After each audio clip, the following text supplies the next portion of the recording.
everyone, and welcome to A Day in the Life on TED TV, where we speak to the people who bring the magic to life. And I am Kathy Dixon, and today we have our magical guest co-host, RJ Silva. Hi, everyone. Yes, I'm here. This is my big. I pretend I'm Kelly. Like, Our Kelly. yes. There you go. That's my best Kelly. We're channeling our Kellys. Yes, absolutely. Very missed, but hopefully we do our best. So, RJ, would you like to tell everyone a little tiny bit, like a day in the life of you? Yeah, absolutely. Yes. Daily life for me is I am one of the co-hosts of the TTV Game Night. We premiered our first episode last month. We were so excited. And we're planning new episodes at least once a month. We're working away in the writer's room, hard at work. But that's pretty much it. And then I get to fill in some other shows if they need a little spice of something. They just bring me in. Yeah, basically. Very exciting. I'm super excited to have you. And we're having the opportunity to talk to Midsummer Scream. And we're on the heels of their Awaken the Spirits event that happened last month. And we will be speaking to Rick West, David Markland, and Claire Dunlap. So very excited to have you all on the show. Hello. Welcome to the show. Welcome. Hi, good morning. Good morning. Would you guys like to introduce yourselves and just kind of your career journey leading you to work to Midsummer Scream? Wow, well, we'll toss that to David. David's got to go first. Oh, David, you're on mute. David and Claire, you're on mute. Classic Zoom bingo. I'm sorry. Zoom bingo. Can you hear us now? Yes, you're good. You're good to go. Because, we're very technical over at Midsummer Scream. I'm David Markland. I'm the co-founder and executive director of Midsummer Scream.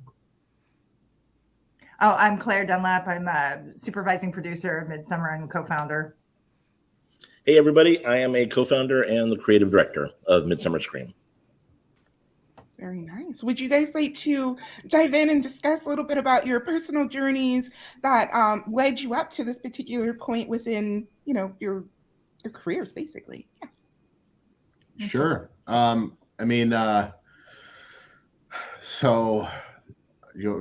tell you about when I was born, when I grew up, or no, just skip ahead. Skip ahead. Let's skip ahead a little bit.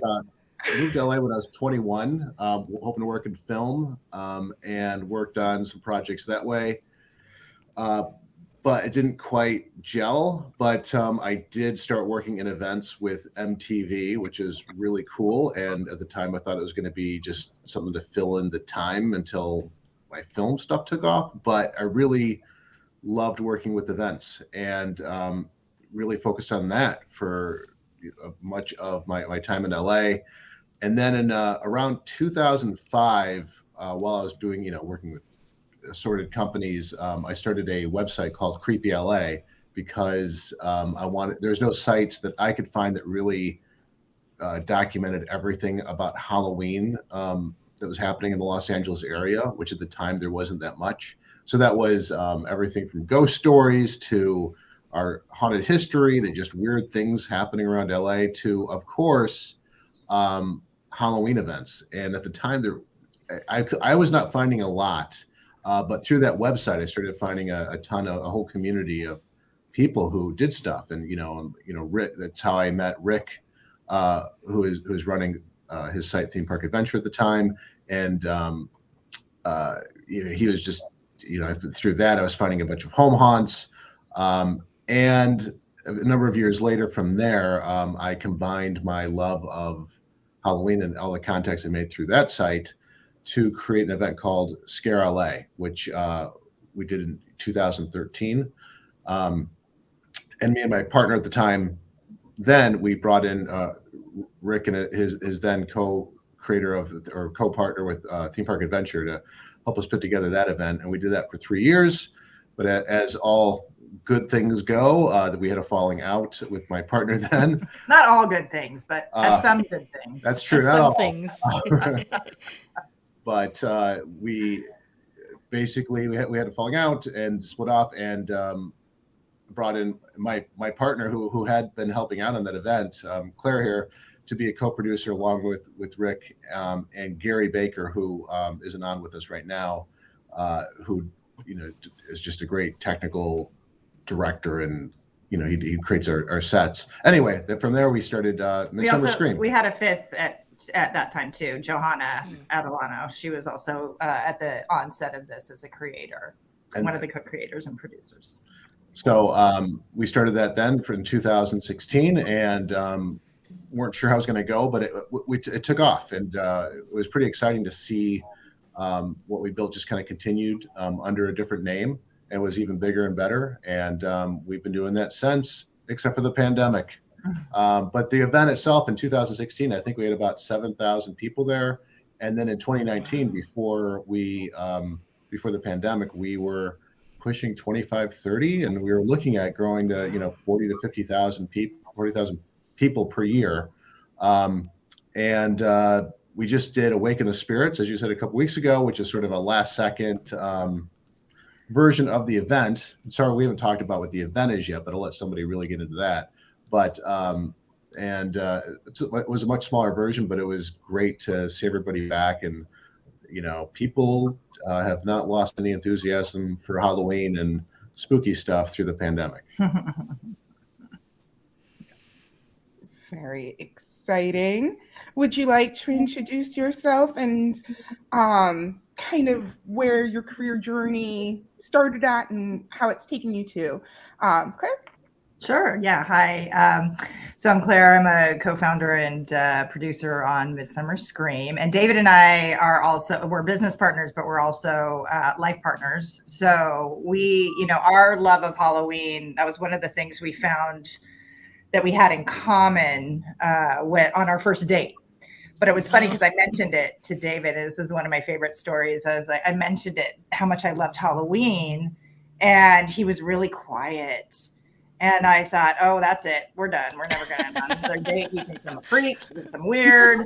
Like, that's the end of it. And turns out, no, he just kept quiet because we were having so many things in common on the first date that he didn't want that to be one more thing, so that he felt like he was being, obligatory, or like, oh yeah, I like it too, or that. So yeah, we found out, and then that sort of got us.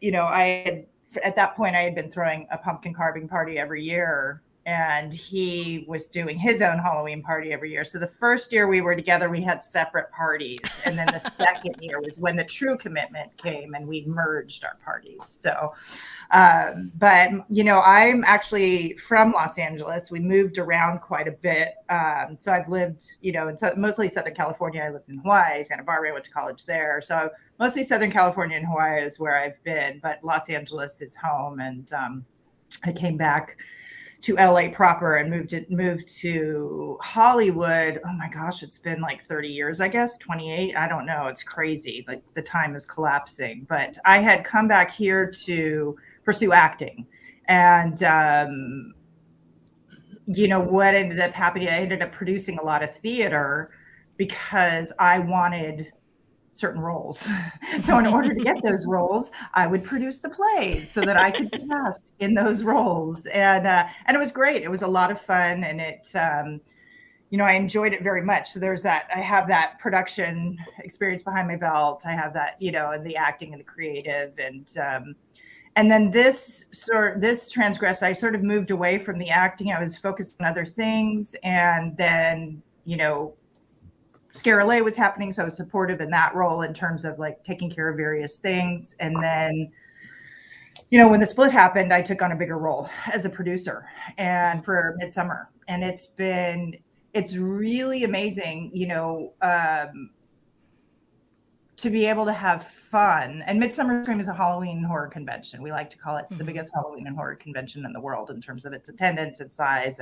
And Rick can get a little more into that. I mean, we have vendors, panels, presentations, the whole huge Hall of Shadows, which Rick oversees, and which is mini haunted experiences from home haunters up to professional haunts. And it is a massive endeavor, and we love to do it. And yeah, the pandemic was a blow for 2020, and also 2021, we had to make the hard decision to pull the plug on it, just because we didn't know where things stood at that time in order to continue to get the event together. And like, I believe a month after we decided to not do MSS 2021, LA opened up. So we're like, okay. And Gary Baker, our executive producer, who is in charge of all of our technical and takes care of all of our audio, visual, and lighting, he's a true artist. He is like, we really should do something. And so David got on it, and we were able to pull together, Awaken the Spirits, which was we billed it as the largest dark market pop-up experience, because it didn't have the Hall of Shadows element, but it did have, an environment for everybody. And it was a full-size convention. It was at the Pasadena Convention Center.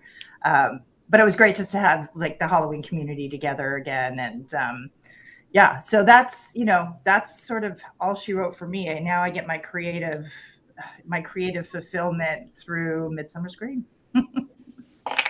And other things I've done as well as a result of Midsummer Scream, like Spooky Swap Meet. And now we're doing something called Cemetery Lane. So it's like, it's spreading out. We're having a lot of which is great. Very awesome. All right, Rick, your turn. I'm up. Jump in the fray. Yeah.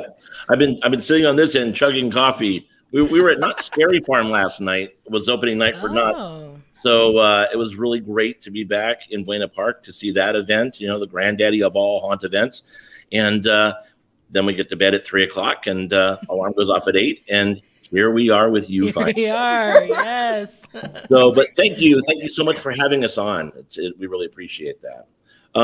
So mine, I'm gonna go really fast. We'll do Rick West 101. I grew up in Southern California, and at the age of about 2, my grandfather started taking me to every theme park that existed here. And that covers everything from the old Lion Country Safari in Irvine to Santa's Village in the mountains, as well as things that don't exist anymore, like Marineland and Movie World that used to be in Orange County. And of course, the biggies, Disneyland and Knott's. And then when I was old enough that Disneyland wasn't cool anymore, I got to go to Magic Mountain and ride roller coasters. So that comes around. I graduate high school in the late 80s, and I started working at Disneyland as a cast member. And to give me a timestamp, I worked the Haunted Mansion as Splash Mountain was under construction next door. So that dates me, boys and girls. Yes, half the park was still in black and white. And so then I just did that. And then I really just kind of bounced around for a huge chunk of my adult life, trying to just figure it out, right? There were no road signs. There were no blueprints as to what I was supposed to do. And I just wasn't really good at anything except writing. And so in the early 90s, I created a magazine that may be in someone's dusty archives now, called Theme Park Adventure. And that predates the internet. That was 1994.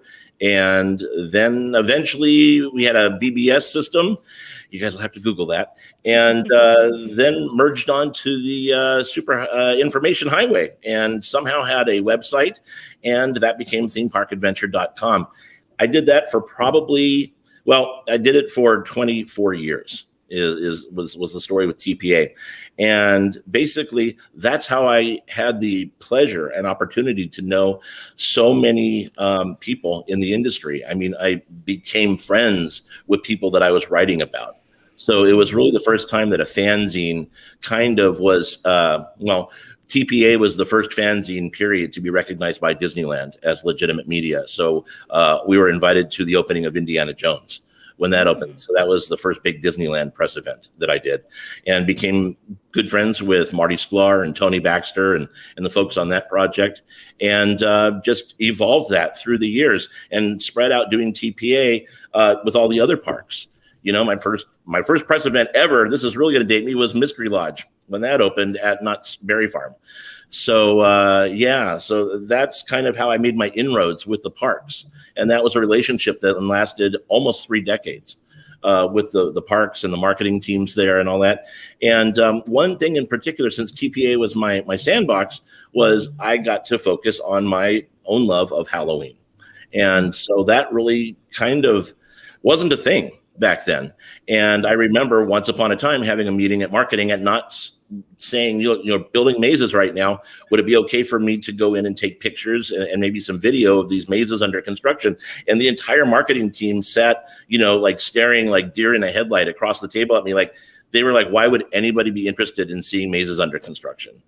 And so that wasn't a thing. You flash forward to now, you can't imagine any haunt, whether it's a home haunt or a pro haunt, not showing their build pictures. And it's a thing now. And we also pioneered the flow through, the maze flow throughs. TPA's YouTube channel still exists, and you can go find a ton of videos that I shot over the years personally walking through the mazes. We were the only media that were allowed to film the mazes at Knott's Scary Farm for years and years. We had the escorts, and it was a big operation. So made a lot of inroads that I'm very proud of. And at the same time, I started with then working in the industry. This is about my 10th anniversary. I think we've all like lost a year. It just 2020 just got sucked into the void. But right, my 10th anniversary present was COVID. Yay! So the collapse of the themed entertainment industry. Fantastic. 10 years. Now I'm going to go to work at Target. So the long and the short of that is I was resigned, just that I was always going to be the guy writing about those guys and gals, right? And one day out of the blue, I mean, almost out of the blue, Dave Cobb and a mentor of mine, Bob Baranek, sent me a text and said, hey, are you looking for a job? And I was like, well, actually, I'm looking for a sharp object just to kind of end this, because I'm miserable in my life and my career. And they said, well, we're working with a company called Thinkwell, and we think that you would be a great fit. We'd like to try you out as a show writer. And I was like, me, you're asking me? I was like, yes, of course. And so that's where it started at Thinkwell. And flash forward now, 10 years later, the easiest way to say it is I've done a little something for everybody pretty much except WDI. And in the interim, I kept doing TPA and was asked by David and Laura Ivanova, who was also a co-founder of Scare LA, to come aboard. And because I had the reach, I had the deep reach and the contacts within the haunt community. And obviously, if you're going to do something called Scare LA, it's probably scary, and you probably need the parks and the haunts and that kind of thing. So that's what we did. And we grew that for 3 years, and it was fantastic.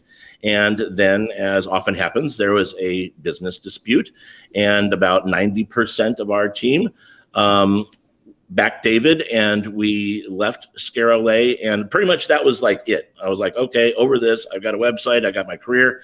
That's enough on my plate, and don't need any more drama like that. And so Gary and David both were like, well, we've started something beautiful. We've got to continue this. And I'm like, I don't know. And so, the team said, look, we really want to do this, and we really want you to be part of this. And I was like, okay, no pressure or anything. So we go ahead and we created Midsummer Scream, and we had all of like 3.5 months to create, design, and execute our first Midsummer Scream. And don't try that at home, kids, because it's not you know. And that's it. Flash forward to we grew and grew and grew. We were always at the Long Beach Convention Center because it's a great venue, and we knew that we were going to hopefully continue to grow like we had been with Scare LA. And you know what? It's turned into a beautiful thing. And it got upended in 2020, like everything else in the world, literally.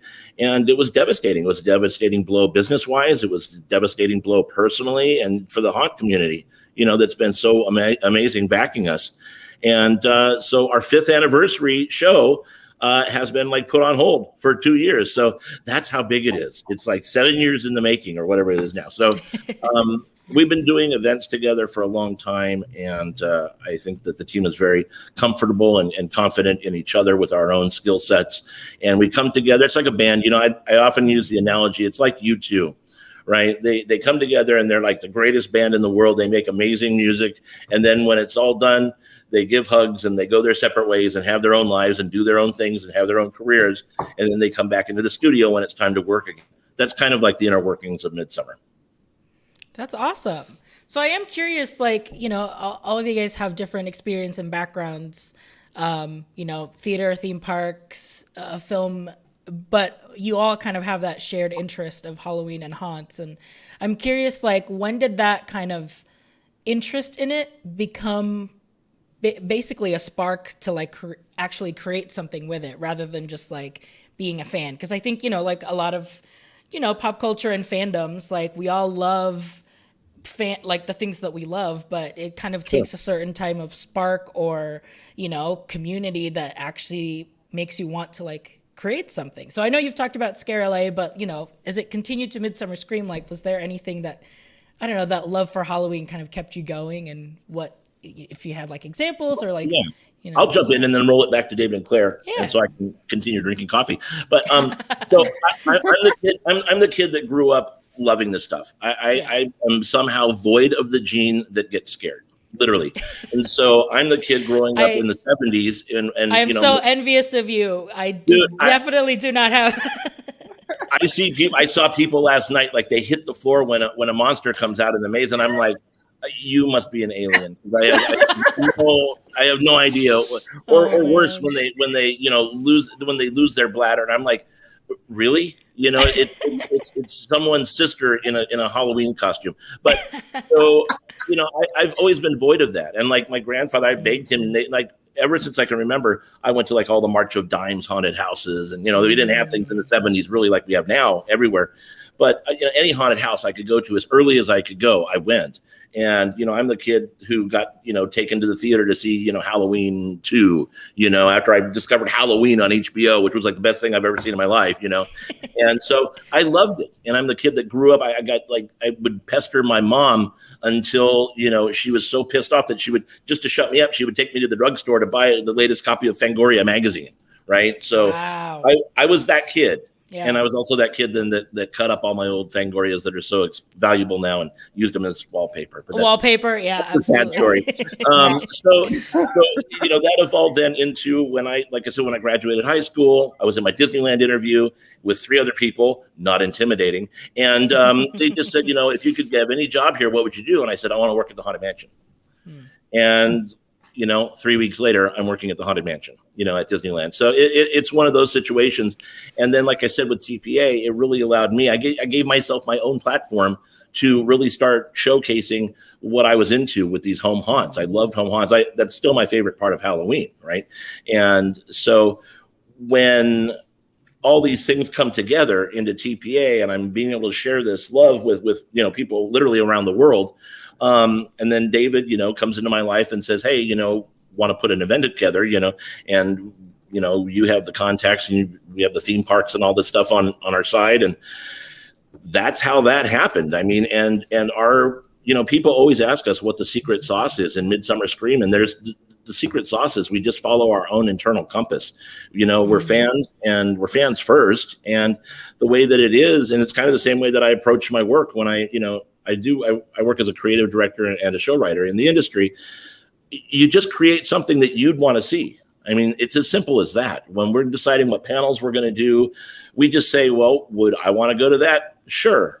Or if it's not really something I'm into, I'd say, you know, would somebody really want to go to that? And so we can kind of see it dimensionally that way. And that's, you know, I'll let David speak more to that too. That's the secret sauce. We've just kind of followed our own compass as geeks and nerds of Halloween and horror stuff. Nice. Yeah, David always says, like, he, you know, it's my favorite thing that he says, and I steal it all the time, which is, and Rick touched on it too, is that it's, we create the event we'd want to go to, right? You create the event you want to go to, and that's what the, you know, and how the, you know, all the, I mean, for me, in terms of how the creative came about from Halloween and into a career, I still am blown away, because it's one of those things that it was like incremental steps at here, there, this, and all of a sudden we're making, I mean, even my dad, who's been to Midsummer Scream, doesn't even know. Like, he's like, I think he still scratches his head, because he comes from the era of, you know, you go to work 9 to 5, you have a career, you get a pension, you do all that stuff, and then you retire. And so for him, he's like, you're making a living doing what? You know, and it's, you know, and at first we didn't know if we would be making a living. We did it just because we love it. Right. Yeah. And so I'll let David jump in about, you know, what Midsummer Scream actually is. Yeah. If you want to share that. Yeah. I mean, for me, like most kids, I mean, for me, it was trick-or-treating. It was the best night of the year for Halloween. And, you know, I grew up in the suburbs of Ohio, and then when I was about 10, I moved to the rural parts of New England, where trick-or-treating wasn't the same. You wouldn't go door to door because you had to be driven everywhere. But it had the spooky New England vibes of, you know, just the foliage and the wind through the leaves. And I mean, I hated it at first, but I grew to really love it. And you know, through my whole life, I've loved process. And I don't think I would have ever used those terms as a kid, but I loved movie making, especially to see how they did effects and, you know, all the behind the scenes for, you know, Star Wars or Raiders of the Lost Ark as a kid on TV. I was obsessed with that. And at the same time, every time I try to do stuff, I mean, not with everything, but a lot of that stuff, I didn't have the patience to learn how to do makeup, but I wanted to still read about it because I wanted to do everything. And, you know, tying that into Halloween, you know, I moved to LA, and LA does not have naturally the Halloween vibes. I mean, it's warm out every day and it's palm trees, you know, the leaves don't really change color. But what LA had going for it was this great creative network of people. You know, I mean, we have Imagineers who live next door, and, you know, people throughout the film industry, and just everybody creative at some point moves to LA. And I think for creatives, Halloween is like the day where you can really show off that creativity, you know, uninhibited, you know, because you can wear a costume or decorate your house with whatever you want. But especially people who are a little bit darker, have a darker sense of humor, it's really a day that they can blow it out. So I think, I know I'm jumping a bit around, but like that's part of like what makes Halloween awesome. And then for me, doing Midsummer Scream, tying that all together is like, I now, you know, by doing an event, it's sort of like being a magazine editor almost. I get to reach out to all those people who do makeup, or they create costumes, or, you know, they're the best trick-or-treat house in town. You know, it's every piece of what makes Halloween great. I don't have to know how to do any of it, but I still get to work with all those people and be part of it. And so as a producer, that's great. Like, I don't have to have a single skill except to be able to get people to say, yes, they'll help out. And it's exactly what Rick said and Claire touched on. We, you know, for Midsummer, we really are making the event that we want to go to. And that evolves every year. I mean, you know, we avoid repeating ourselves because we're not, the scary thing with Midsummer Scream is that as much as we like think of a panel where we really want to go to, a presentation, we'll work all year to pull it together, bring the people in. We never get to see it because we're running around with the event. So for us, but knowing that people get to do it and through, you know, to see it, we get to live vicariously through their footage later is pretty amazing. And then at the same time, we do Midsummer Scream in the summer so we can actually enjoy the Halloween season. Yeah. And it's funny. That's what I always say about Midsummer is like, I'm glad that people take so much video because it's the only way I get to see the event, you know?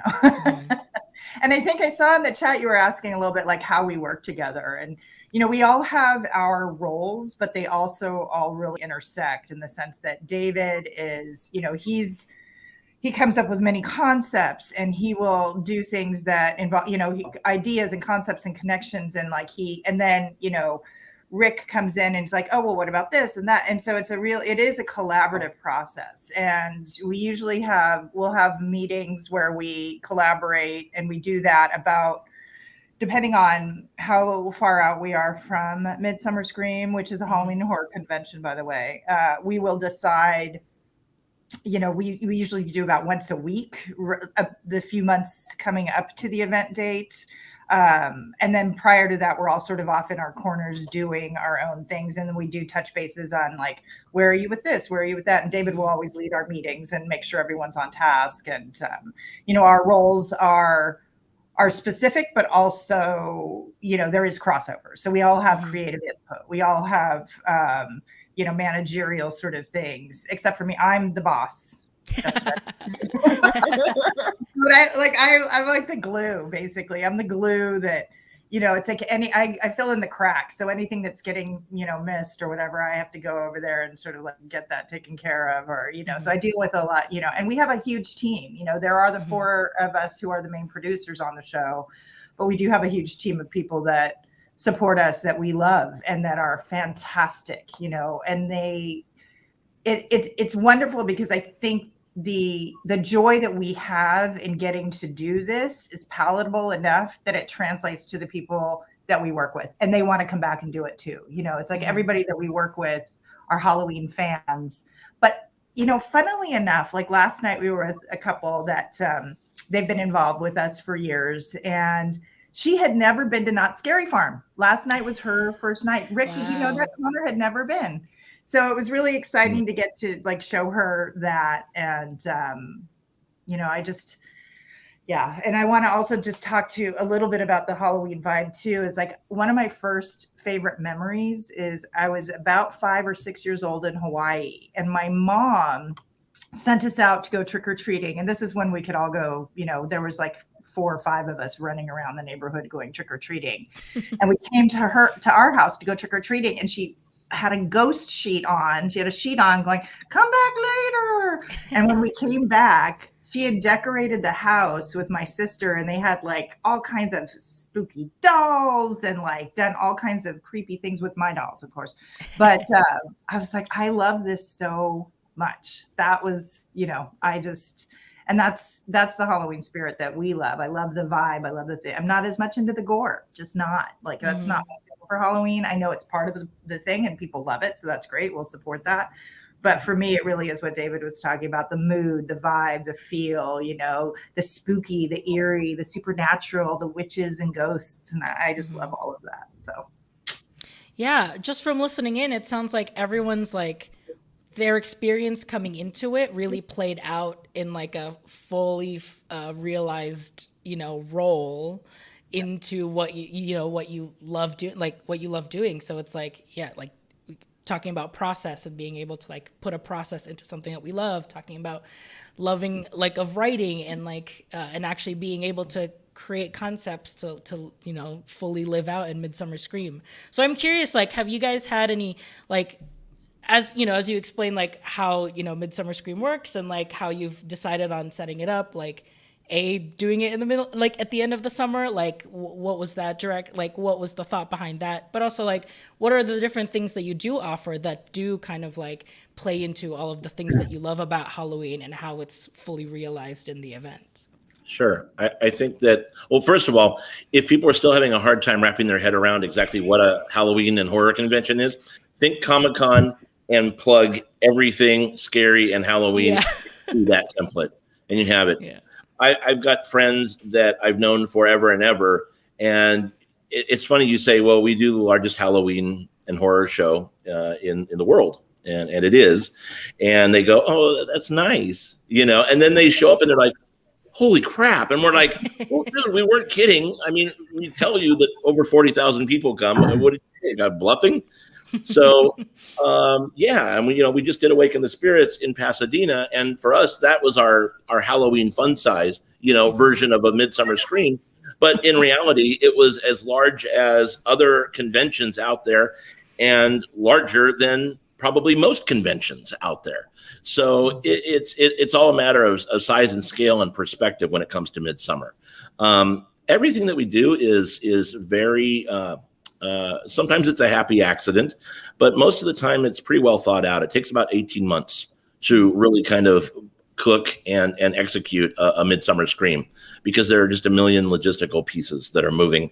And the decision to do it during the summer was simply because back in the day, that was when the theme parks started making their announcements as to what they were going to do at Halloween. And since we were able to bring the theme parks on board, that became a big deal, is having them on our main stage and having them, say what new mazes or scare zones or whatever are coming. And so the timing was absolutely, in that sweet spot. Also, you go a little bit past what we do as a show, and every haunter is busy at home doing their thing. All the theme parks have already announced all the things, and everybody's too busy, So it was very deliberate, to have it when we do. It wasn't just like, oh, well, that looks like a cool day. No, that was very deliberate. And so that's what I'll speak to on that. There are other aspects that David and Claire can talk about. But there you go. Yeah, it's we are the kickoff. We consider ourselves, and we are the kickoff to the Halloween season. And that's, that was when it was first created. That was, David's idea, and like thinking of, let's do that. And it was like exactly what Rick says, because one of the elements of Midsummer Scream, which really sets us apart, is the Hall of Shadows. And that is an entire, when we started Midsummer Scream, we were one hall at the Long Beach Convention Center. And we did a huge pipe and drape that split that hall in half. On one side was all the haunted experiences. And that's how we could keep it be a dark zone with the lights off. And then the other side was the immersive activations and the vendors and escape, like things like that, where it needs more light, right? And photo ops and all of that. And then, of course, so when we then grew to 2 halls. So we got to do one hall was all the vendors and varying activities. And then the other hall, the entire hall, was a dark zone called the Hall of Shadows. And it is like walking into a theme park. Like you're going to a Halloween theme park for the weekend is basically what Midsummer Scream is. And it's really, it's that Hall of Shadows is what sets us apart. And what that is, that's when Six Flags came, they did their neon sort of that's one of my favorite scare zones that they have at their park. They came and did a big entry for us. But we have these amazing home haunters that come and in 2 days put together walkthrough experiences for the fans. And it's all included in the price of the ticket. So you're not paying extra to go, you get to go, your price of admission gets you to all of the different things that we have there.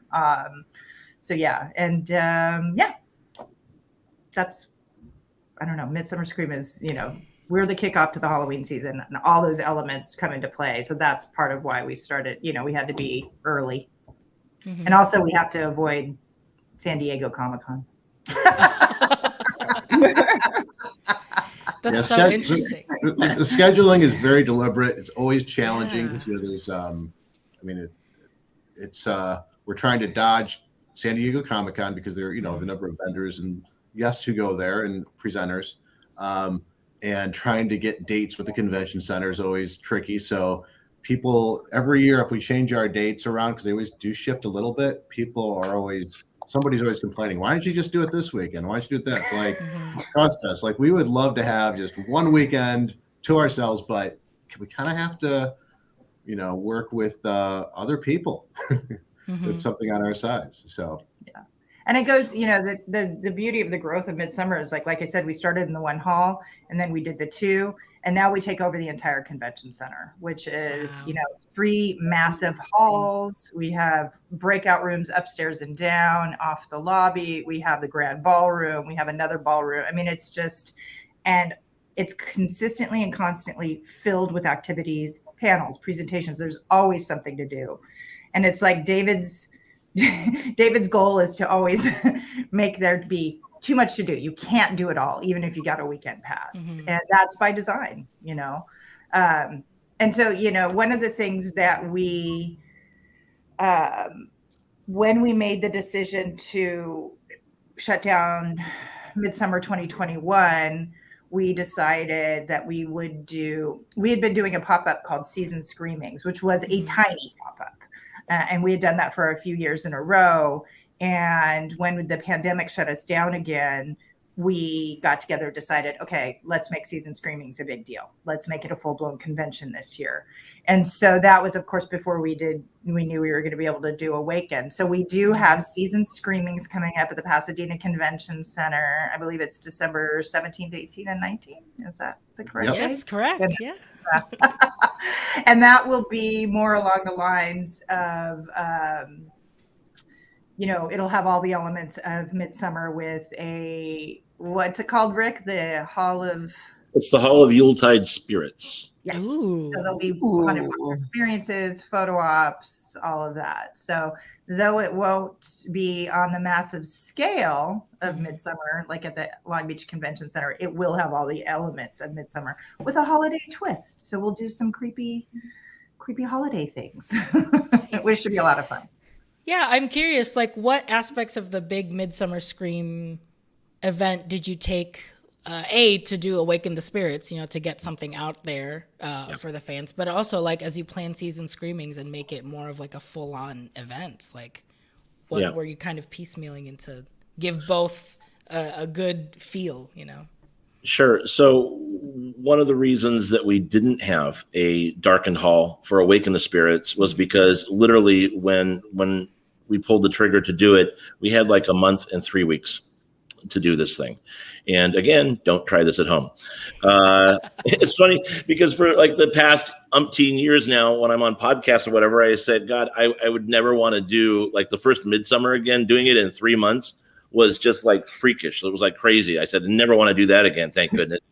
And so here we are with Awaken the Spirits. Doing it again. A month and not even 2 months. So yay, team. Yeah. So, but it was great. And, literally, all joking aside, if we didn't have the experience and know-how under our belts of doing Midsummer and everything, there's no way. It would have been a total crash and burn.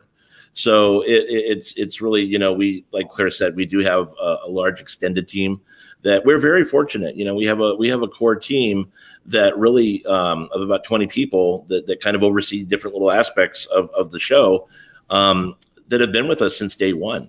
And to have that kind of non-turnover in this type of event is fantastic. And so we're very grateful, first of all, and we're very fortunate, as professionals to have a team that loves what everybody creates so much that they come back to us year after year after year. It's really gratifying as a creator. And also as somebody that works in the themed entertainment industry, if any of you are show writers or work on projects that are mostly concept, well, in the past 10 years that I've done show writing, I can count on less than one hand the projects that have come to fruition.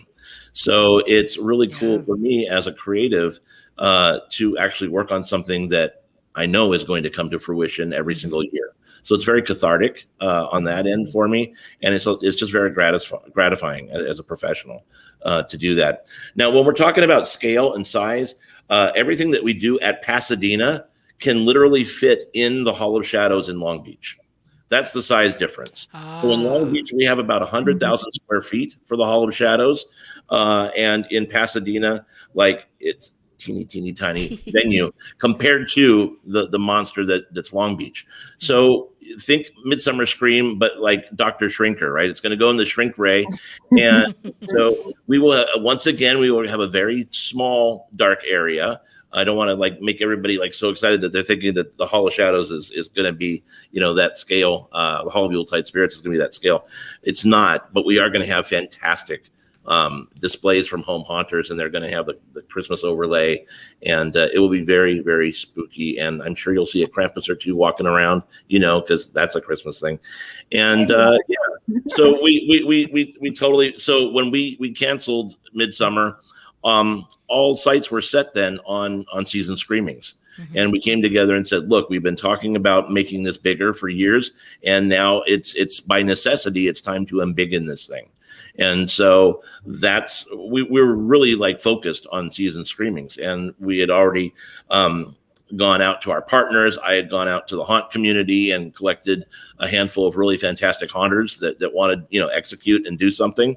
And so the thing that's different with Season Screamings is that we've had the luxury of time, not a lot of time, not like Midsummer Scream, but enough time that we get all hands on deck and people are really, focused on what we're going to do. And it's great for us because the haunters are building components of their home haunts this year that they can then just kind of put on ice for a couple weeks and bring then to Pasadena as part of their display for Season Screamings. So that worked really well with the haunt community. And we just brought the components that we know. We know people want to see great presentations. And it doesn't matter whether we're at, Long Beach or Pasadena or on a street corner, we are going to give the fans the best world-class presentations that we possibly can. And that includes an amazing stage that Gary and Jim and their team create to content that, again, like we said, we would want to go see as fans. And so we bring that to Pasadena, to Season Screamings, and to things like Awaken the Spirits. Vendors, that's a big thing, and that's David's sandbox. And, I can't remember, like, people that I talked to yesterday, and David somehow handles and knows like 300 vendors that we pull from for our shows. And that's certainly something that I would fail spectacularly at. So we all have our skill sets, and so we have an amazing vendor show floor as a result of that.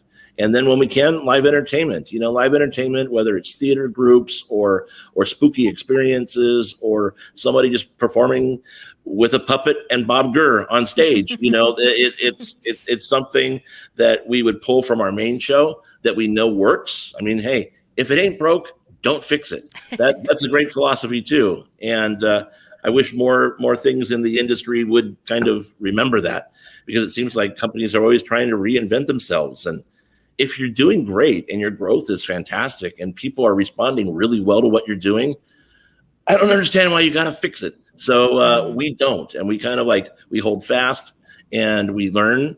Every year is a learning. I mean, we never rest on our laurels. Every year is a learning experience. Doesn't matter if it's something small, like, Awaken the Spirits and Season Screamings. It's small. It's about a third the size of what Midsummer is in Long Beach. We don't rest on our laurels, though, and we never let our guards down, because there are always curveballs, there are always fires, and there are always learning experiences. And so the day that we as a team kind of sit back and go, yeah, we got this, that will be the year that we fail. And so we are always on guard, and it doesn't matter whether you're at the top of the game or just starting out. You have to just set your sight here and shoot for way above it. And that's really what we need to do in the industry, whether you're creating an attraction or creating something like the Hall of Shadows or whatever you happen to be, doing that's in your personal wheelhouse. That's what you do. You set your sights high and you set an almost impossible trajectory. Really, really awesome advice. And we did get a question in that is related to this rapid growth that your team has had with Midsummer Scream and Awaken the Spirits and Season Screaming. Were there any growing pains as you attracted more guests so rapidly? Well, I mean, growing pains, yeah. I mean, it's what you want, though. I mean, we want to have more people every year, and having more people with any event comes with added possibility of there being issues and needs to accommodate all of those people. I think we've been pretty good at sort of gauging what our growth is. And that said, it always does take us a little bit off guard. The biggest challenge with an event like us is managing the lines to get people in the doors, because there's just so many factors. At Long Beach, they do have magnetometers to get inside, which you're required to use, and wands, and wands. But that's, if anybody who's been to a theme park knows that's the choke point. And Disneyland has a trouble with it, and they run 365 days a year with trained staff. We're doing it one weekend a year. So, a lot of these processes, we don't have a chance to try it out. With our team, that's the only weekend we can learn how to do it and get it better. And by the end of the weekend, we're a little more efficient, but it's not going to be another year till we have to deal with all of those logistics again. So trying to remember what worked, what didn't from year to year is a challenge, especially as more as those numbers increase. But that's where I jump in. I remind us. So yeah, I mean, inside, we have grown every year to accommodate that growth as much as possible. We've added more team members, added more content. We started, as Rick said, from one hall, and every year, I mean, I'm always nervous about, because more space costs more money. But, so each year it's always a risk investment. Are we going to sell this with that many tickets? Because we have to, confirm the space a year out. But for next year, since we can't add more space to Long Beach, we've added another day to try to spread out the crowd as much as possible and allow those people who want to experience more also offer an opportunity that way. Yeah. And it's also in terms of the growing pains.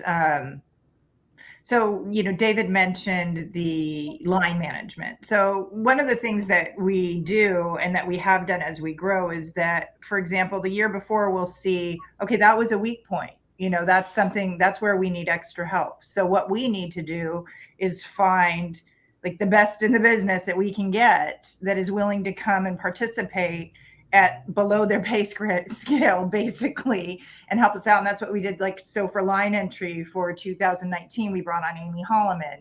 She graciously, she's a big deal over at 13th Floor. She runs Denver's Haunts, and, she's amazing.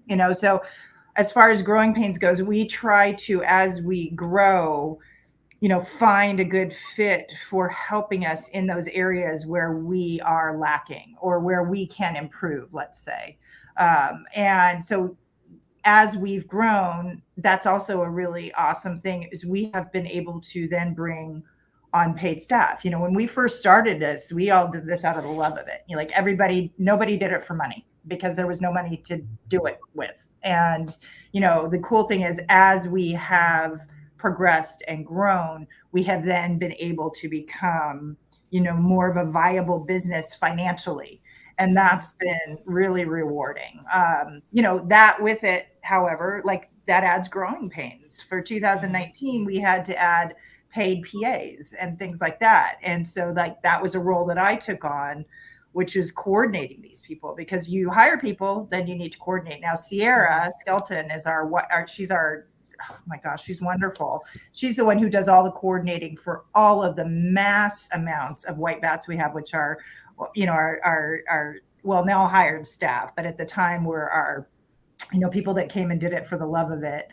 Mm-hmm. And she coordinates, but then there was, you add more to the plate and you need assistance. So again, teamwork, seeing where, we're going to need additional help and some of these things we won't see until we're actually there. And all of a sudden we've got this effort that's, one of the things that David, really was strongly wanted was having a police presence. When you have that many people and you have different elements, you want to make sure, and it's not like a police state, but just a couple of police officers there to sort of let people know you're safe, you're mm-hmm. safe. And so those are some of the things as we grow, we try to compensate by bringing in more team members that are able to handle those things which we need help with and assistance. Yeah. I mean, going into that, what are your opportunities usually? Like if people, I think we've hyped enough of people wanting to be involved, but for people from ranging of people who just love it, like you guys did when you started out and just want to be a part of it, to people that would actually want to, make a career out of, not only like producing events like these, but also really be involved in the haunt community and actually create and help facilitate it. For us, there's opportunity in regard to, we have our White Bat team and you can always sign up there. I believe we have links from our website if you want to, which is midsummerscream.org. Mm-hmm. If you want to get, we do, we offer, our first priority goes to the people who have been with us the longest. We are sort of nepotistic in that way. We really try to give, back to those people that have supported us for a long time. But that doesn't mean everybody's always available. And the way the haunt industry is today, and home haunts and Halloween and activities and events, there is a plethora of events. So there's so many people getting pulled in so many different directions, which opens a void, right? Which opens up opportunity for those who have not been able to get in, say at Midsummer Scream. They may now be able to. So anyway, and then we have other opportunities. We have other, events coming up that are produced by us, but maybe not necessarily the rest of the Midsummer Scream team. There's opportunity there. There's things like that. It's like there have been splinter things, which have been fabulous. Midsummer Scream has allowed us to also go off in our own personal creative areas to do, like I produce a show called Spooky Swap Meet. We're doing another thing at the end of, which was at the Heritage Square Museum. Now we're doing another thing called Cemetery Lane, which is also at Heritage Square at last week of October. There's opportunity there. We've got links up for that, and maybe we can put the links up somewhere for people. So. Sounds great. You guys have spoken a whole lot about, the growing pains and bringing Midsummer Scream and season screaming to life. I think this could be an interesting segue into talking about key moments of clarity and a little bit more about the reality of the field. Rick, would you like to speak to that? Sure. So we can draw a parallel between creating something like a live event like Midsummer to creating a theme park experience, because I know that's a huge chunk of the audience here. I would probably liken it more to, well, it's interesting because when we do create Midsummer Scream, we often will approach it the same way that you might approach designing a small scale theme park. Right? A Halloween theme park. We know that certain people are going to want retail. So we make sure that we have the best vendors that we can get. We know that people want thrills and chills. And so we have, our version of what would be, the ghost train or the spook house. We have the Hall of Shadows. And then you have people that go to the parks and they want to see live shows, right? So our shows that we do at Midsummer Scream are, our version of Phantasmic. Right. So we do approach it, and we look at guest flow all the time. I mean, a lot of people don't realize like what goes into, the sausage making of Midsummer Scream. We worry about logistics. We worry about where the queues are going to go for the attractions. We have multiple meetings about how we're going to run different lines, because we do have a VIP line, which is kind of our fast pass, type line. All these things are thought about and sometimes agonized over for months, and people just don't realize that. There's a lot of behind the scenes that goes on, like you guys know that are in the industry. There's a lot of planning that the public never sees, and you never want the public to see that. You want that to be seamless, right? You don't go into Disneyland and go on Indiana Jones and say, God, I can't believe that took them 10 years to develop. No, you just know that you just got off a freaking awesome ride. And that was, like, in some cases, the best thing that you've ever seen in your life. And that's what we want with Midsummer. And also, we have talked about when we program Midsummer, we want people to leave going, oh my God, I had to make the hard decision. I didn't get to do this because I wanted to see this. It's like if you were to go to Disneyland and you could blow through all the rides in 3 hours and kind of be done with it, and then have, 6 more hours and you're looking at each other going, I don't know, what do you want to go on again? We never want to be that, ever. And because then you don't have repeatability, and repeatability is like ride repeatability, right? When you're creating something, you want people to come back over and over and over to do things. And so that's what we do with Midsummer. We over program and we overpopulate every facet of it so that people do have to make hard decisions. We joke about it, saying that we're just mean bastards that way, but there is a psychology behind it, right? You don't want to have an event where people don't need to come a second day because been there, done that. The minute you do that, and the minute you have that kind of mentality or short-sightedness, you're done. You are done as a business. So all these things go into the making of Midsummer. And so, yeah, in a lot of ways, they absolutely parallel what we do in the themed entertainment industry. And at the end of the day, it's also about pleasing guests, right? And there isn't a designer watching that hasn't had the frustration of having to work within budget, having to work within constraints that you have no control over. Like, one of the things that we hear about every year is how awful parking is and how hard it is to get to the convention center at showtime. We didn't design the city of Long Beach. We don't have any control over the traffic flows in Long Beach. We don't build parking garages in Long Beach. So when people are complaining about things that bear your name, it's very frustrating and challenging sometimes, because it's like, you just want to put a banner up that says, "Welcome to Midsummer Scream. We didn't do this. That's not we didn't do that." You can't do that because it's all in your name. So, like, if you get off at Harbor Boulevard and it takes you an hour to get to Toy Story at Disneyland, you're just going to be pissed off at Disneyland because it took forever to get there.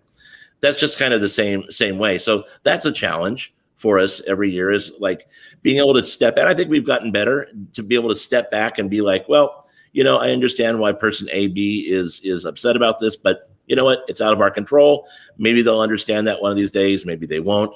Glad most people just come and have a great time. And so there are a lot of design parallels with designing an attraction or an event, for a park that really we take to heart when creating any show, whether it's Midsummer, whether it's something smaller scale like Season Screamings. It's kind of the same template, and we just scale it to whatever the venue is. And speaking to like the, customer dissatisfaction, that kind of stuff, with certain things, we identify with them and we agree. They say, "Oh, this is so horrible." And we're like, we agree with you. And we do everything in our power to try to make it better every year, whatever that is. And we like to hear the feedback. We don't want to hear, nobody ever likes negative commentary, but we do like to hear, it's like, "Oh, how can we improve?" And, David, you can speak to that. Like, you're really big on that's very important to him, being the one who oversees everything. It's like David's. Yeah, I mean, I think everything's said on that one. Actually, I'm saying in the notes that we might go to some Q&A. Yeah. It sounds like fun. Fun. I did have a question. So, what is your kind of suggestion, recommendation for a person that will attend Midsummer, or coming up, Season Scream is for the very first time? This is their first time kind of coming into, I am a person that is not a spook, but I think like just I think, I connect with the theater and the environmental like theming and the design and the immersiveness into it. That's like, what would your kind of recommendation or advice for someone that wants to go into it for the first time? Genuinely, if you love any aspect of Halloween, come. The event itself has so much for everybody, that for like Claire's saying, she's not into the gore. I'm not into gore either. I don't mind it, but like, some people love that come to Midsummer Scream. Coming up Season Screamings, they love horror movies, but they don't like haunted houses, or vice versa. Like it's a huge demographic of people, and a range of interest, but the core is like this Halloween vibe, and the theater and the theatrics is such a big part of that. I know for Season Screaming itself, we have a local theater group called Force of Nature Productions that's going to be doing some stuff. I'll let Rick reveal it. I don't know if we want to reveal everything we're doing, but the haunt community itself is a huge employer of actors, and scenics and everybody. So, and that's something we really appreciate and really try to show off.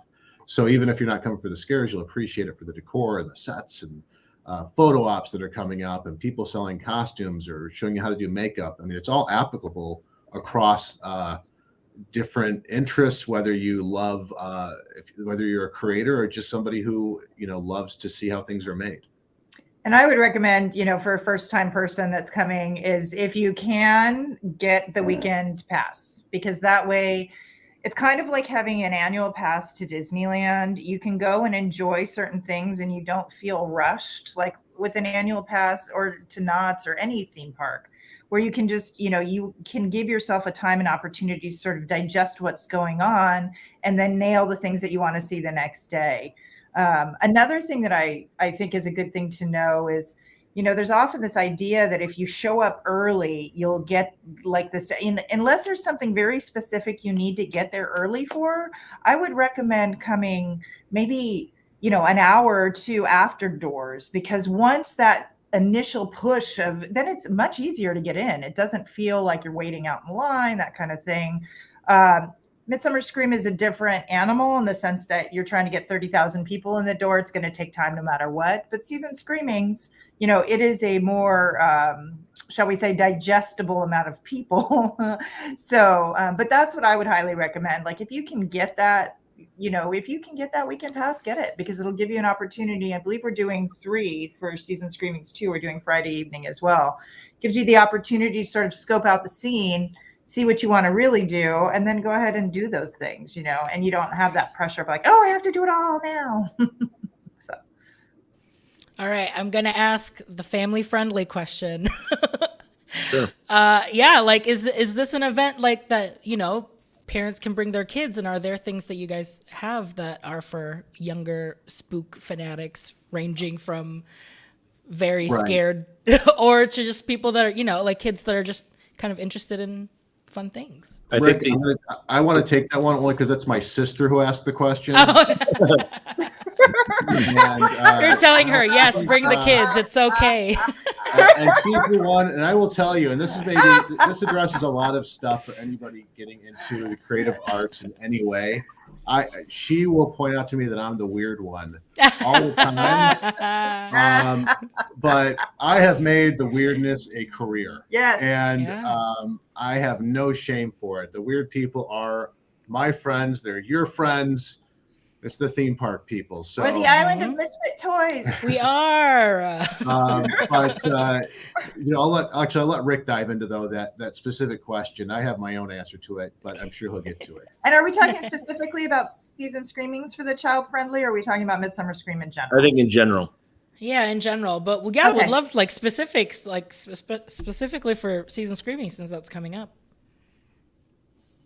So look, the answer is going to be it's scalable, right? Mm-hmm. We all have people that, excuse me, that we know that won't watch horror movies, period. Doesn't matter whether they're 4, doesn't matter whether they're 40 or whether they're 94. They just don't like it, right? You need to know your child. As a parent, you need to know your child. And the worst possible thing that you could do is force your child to do this type of thing. Every year I see people taking their young kids into the Hall of Shadows, and the kids look like they're having zero fun. And you know what? That's certainly not the way to do it. When I worked at Disneyland, one of the biggest wow moments I had as a cast member, I was working Pirates of the Caribbean one night, and this group of teenage girls came up the dock, and they were being very loud and excited. They're having a good time at Disneyland. But one of them was like completely freaking out. And they're like, come on, we're going to go on Pirates. And they're like, it's going to be spooky, and there's waterfalls, and you're going to go down the big drop in the dark, and blah, blah, blah, blah, blah. And this girl, she was probably about 14 or 15. She burst into tears on the dock, and I realized she's not playing. She really is terrified of going on Pirates in the dark. And that was just kind of a moment where you just kind of step out of yourself and say, wow, people really don't jive on the same things that we do. So, you know what, you just, as a parent, it doesn't matter whether it's a convention or anything in life, you got to know your kid. You got to be in touch with your family, and only you can decide, whether or not they're able to go to a Halloween and horror convention. We got people walking around in cosplay, whether it's kind of provocative or whether it's gory or both. You know what? Some people don't want their kids around that. Some people don't mind. The kids know it's a costume. Some of the kids cosplay. So it is scalable, and it's individual. Now, once in a while, we do have things. We have Zombie Joe's Underground Theater Group. They do adults only presentations. And so that's one thing. That's one thing that we tell Zombie Joe, no kids. And every year he's like, oh, come on. And we're like, no. You can't have kids in there, Zombie. And so that's our ongoing battle is Zombie Joe.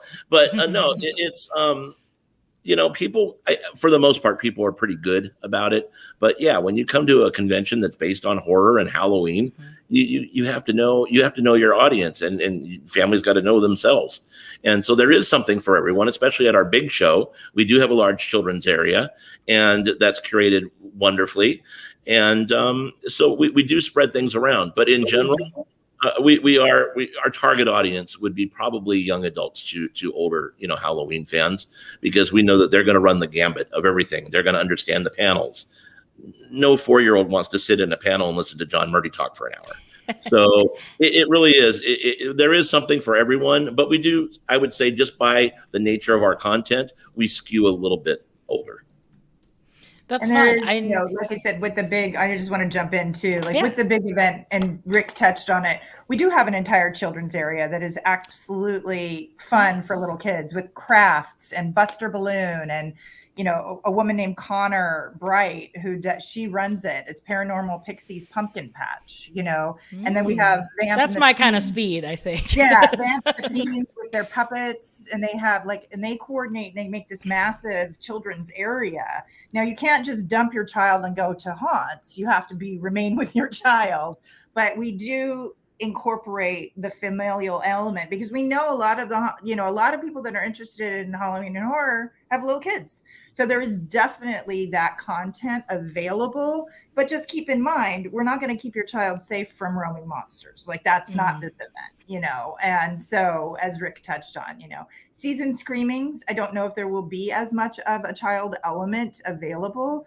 There's going to be more like creepy Santas instead. So, depending on your kid, some kids love it. Some kids are like, hell no. Yeah, for season screamings, I'm like, we love to have kids around. It's fun, but if you're afraid that your kid's gonna learn the truth about Santa, the horrible truth that Santa's a murderer. Yeah, I didn't even think about that.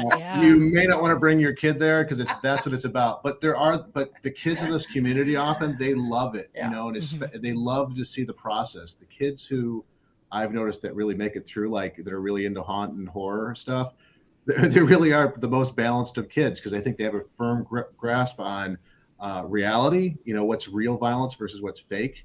And also they know they can be crazy creative and do whatever they want. So, yeah.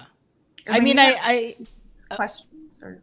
Yeah, I was just going to say, like, with what Rick said earlier, my husband actually tells a really great story of, like, when he was little, his mom forced him to ride Haunted Mansion, and he cried the entire time. Mm-hmm. And then when he went home, he looked up every single fact about Haunted Mansion, researched it, because he was just so curious and shocked, and he didn't know what he was feeling. So he looked it up, and his next trip, he went to Haunted Mansion. That was his first thing. It's I have to go, because he's just fully got invested in it. So yeah, I do agree that there's a little bit of being exposed to it and letting kids be kids and be curious about what they're seeing in that event. I think there's something really fun there, and then they get to kind of express what they're into and their interests. It's really fun. There's a playful element to it. Yeah. I did have a question. You did bring up earlier about home haunts, and that that they're able to kind of express themselves in the events too. What has that experience been like? Is there something about giving them a bigger platform, being able to show up and show out in an event that has really, changed for them, or what's that process been like? Yeah, 100%. So it's all about giving home haunters, here in Southern California, people have to understand there is nothing like Southern California, literally, for Halloween. The home haunts that we have here rival theme park quality. Wow. Their scale and their diversity and what they offer is literally unlike anywhere else in the world. It's not that way in Northern California. It's not that way in Florida. It's not that way on the East Coast. Here is ground zero for the Halloween and the creativity and it all goes back to, we're running out of time. But when Walt and his Imagineers created WED in the early 50s, what they were really creating was a creative Garden of Eden. Right. And so that has kind of sprung into all the different companies that we've worked for here that call Southern California home. Hollywood is here. You have creatives that work on films. You have people that design attractions. Everybody goes home at night. And guess what? Those homes, That's where the creativity comes out at Halloween. So we're in a little vacuum here that's very special, and really I think the only reason that Scare Alley and then Midsummer Scream was so successful is because the seed was planted here. This is the Garden of Eden for that. And so that's why we don't replicate it really anywhere else, because this is where the haunters are. This is where the home haunts are. Speaking of the home haunts, so yes, we bring them, we give them a wonderful canvas to create on in the Hall of Shadows. I get really excited when we bring really young hunters on. Some of the greatest displays we've had are from people that are under 25. And guess what? A lot of them are under 20. And so to see these newer, younger hunters that are so hungry and so damn talented coming online, we give them a platform where rather than maybe 500 people in a month seeing their home haunt as they drive by, suddenly for a weekend, we put them in front of 40,000 plus people. Yeah. And so it's a fantastic opportunity. It's very important to us. It's a very hefty tool that because it does shape people's careers and what they want to do, and to be able to give somebody a break like that and say, hey, would you like to come participate in the Hall of Shadows? People really are mind blown when they get the email or the call or whatever.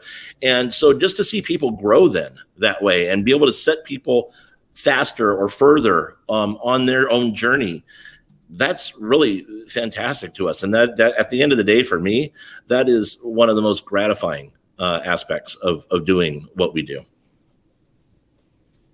That's awesome. That is absolutely awesome. Well, it's been wonderful having everyone here and learning about, Midsummer Scream, learning about the team, learning about your upcoming events, and just kind of how everything comes together, even if it's, 18 months or. It's crazy. It's like the small world of conventions, right? It takes like less than a year to design and execute Small World for Disney.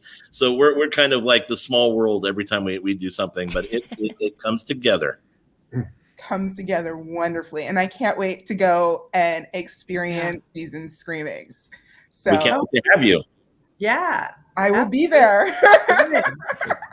It'll be great. Thank you so much once again for being on our show. Thank you for having us. It's been a lot of fun. Thank you very much. Thank you. Thank you. Bye-bye. Thanks, everyone.